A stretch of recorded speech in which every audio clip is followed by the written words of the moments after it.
conflict is the source of much evil, both globally and personally. In this week's Parshas Korach, we learn and we read about a terrible conflict. Korach and his rebellion against Moshe.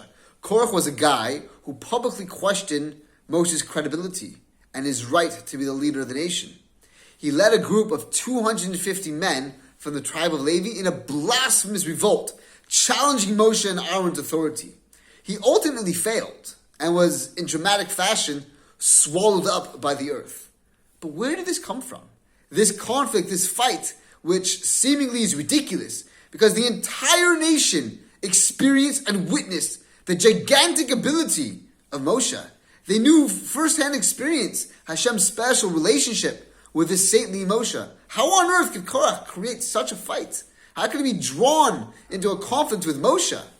The answer is in the first words of the parsha. Vayikach Korach. And Korach took. The context being, he took men to fight against Moshe. But that is where this rebellion comes from. It is where conflict in general comes from. Vayikach. Taking.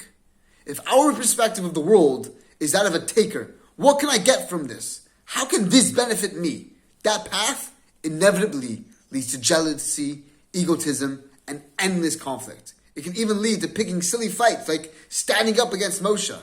In life, we can be a taker or we can be a giver. To minimize and even eradicate serious conflicts, we need to stay away from the attitude of taking and taking and taking and try to focus on what we can give to other people. Have a good Shabbos.